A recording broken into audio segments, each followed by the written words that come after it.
ओम शांति। भक्ति में गायन पूजन करते आए, भगवान मेरी नैया को पार लगा दो।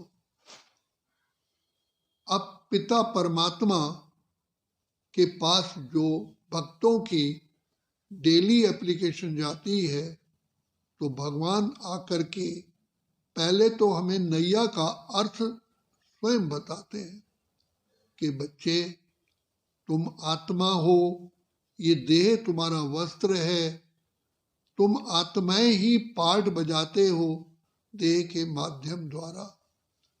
आत्मा ही यात्रा पर निकली है। आत्मा पहले पहले परम धाम से, अपने निज धाम से इस सृष्टि पर आई, तब ये सृष्टि सतो प्रधान गोल्डन एजेड थी।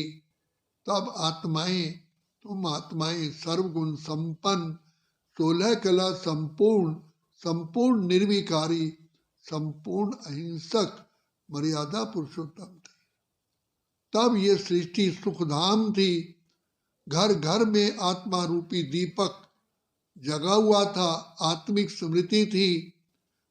और बाल्यकाल से लेकर के ही, छोटेपन से लेकर के शरीर छोड़ने तक कोई भी कष्ट नहीं था। सुई चुभने जितना दर्द भी कभी नहीं होता था, क्योंकि आत्माएं डबल ताजधारी होती है।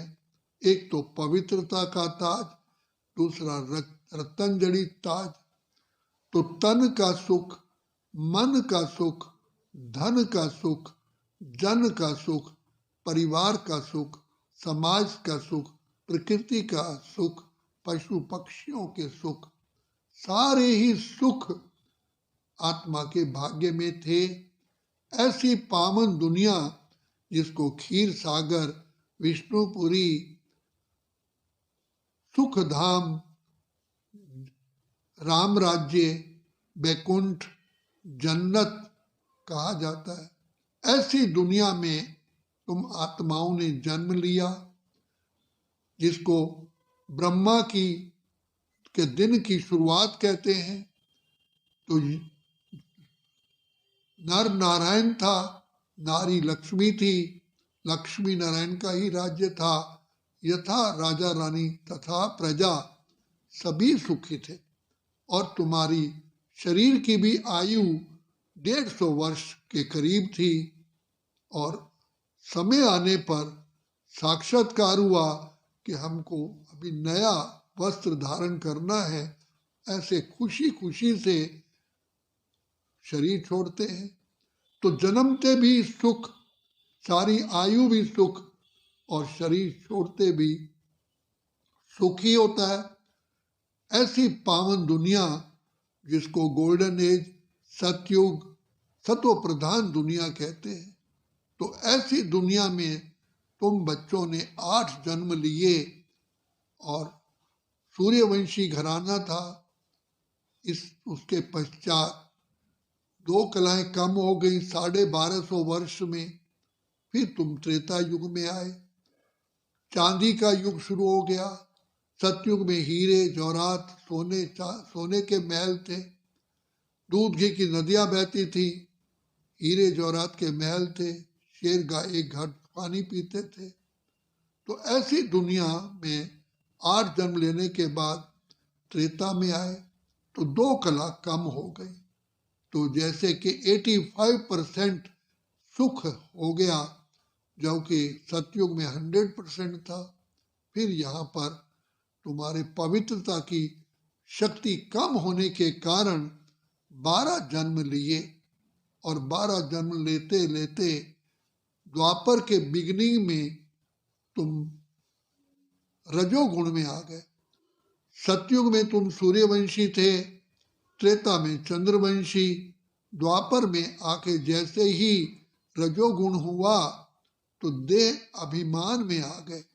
सतयुग त्रेता में तुम आत्मिक स्मृति में थे, धन धान्य से भरपूर थे, पवित्रता, सुख, शांति सब बरकरार था।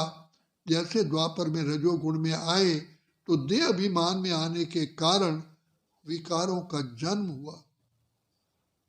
जैसे ही विकारी बने रावण राज्य शुरू हुआ और वैसे ही पुजारी बने, अपने प्यारे पिता को, शिव परमात्मा को याद किया, पूजा की, सोमनाथ का मंदिर बना। कुछ समय के बाद अपने पूर्व जन्मों को ना जानने के कारण अपनी ही मूर्तियां बना करके खुद पूजा आरंभ की। जो श्री कृष्ण था वो भक्त बन करके अपनी ही पूजा स्वयं कर रहे हैं, उसको कहा आपे ही पूज्य, आपे ही पुजारी। इस प्रकार धन दान किया, मंदिर बनवाए, धर्मशालाएं बनवाई, स्कूल बनवाए, सड़कें बनवाई, तालाब बनवाए, पेड़ लगवाए, तो भगवान के नाम पर वैश्य वंशी बने। और इस द्वापर युग में रजोगुण शुरू हुआ, बीच में रजो प्रधान, और द्वापर के अंत में तमोगुण शुरू हुआ।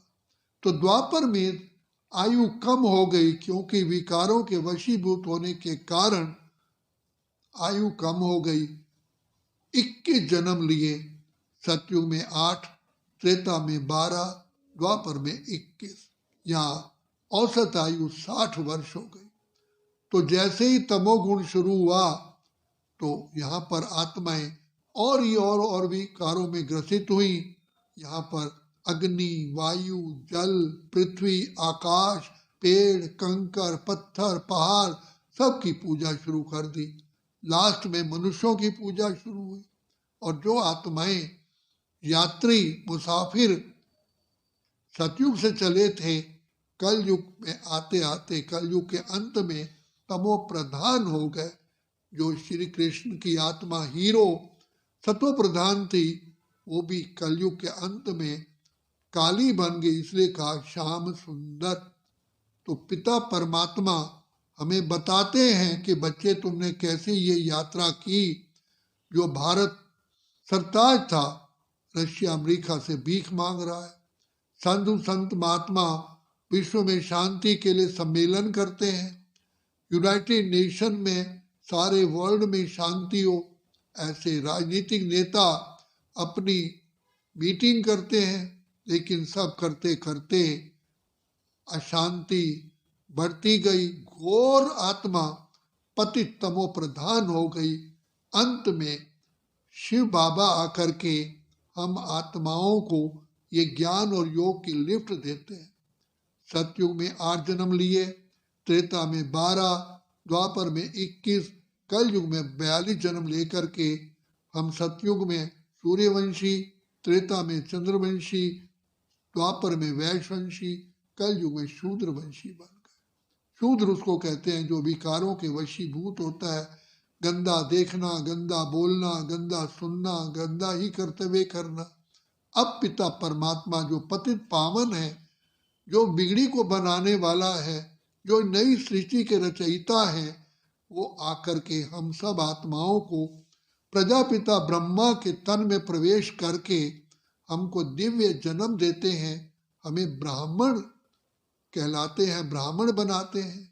यही अंतिम जन्म है जिसमें हम सब ज्ञान और योग की लिफ्ट के द्वारा फिर से पावन बन करके शांति धाम, सुख, फिर उसके बाद सुखधाम जाते हैं। तो भगवान इस समय पर ही हमारी नैया को पार लगाने आते हैं। यही समय पुरुषोत्तम संगम युग का है, कल्याणकारी संगम युग है। यहाँ पर किए हुए 2 युगों के पापों से पिता परमात्मा हमें मुक्त करते हैं। भविष्य के लिए हमारा श्रेष्ठ कर्मों का खाता जमा करवाते हैं।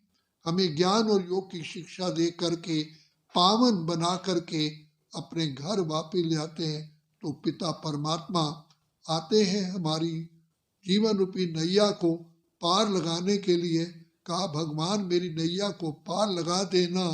तो ये भगवान का कार्य संगम युग पर ही होता है। एक कल्प में एक ही बार पिता परमात्मा आते हैं और आकर के जो समय अभी चल रहा है, वर्तमान समय संगम युग का है। भाग्य बनाने की वेला है, प्रभु मिलन की वेला है, पिता परमात्मा से सारे वरदान भरपूर करने की वेला है।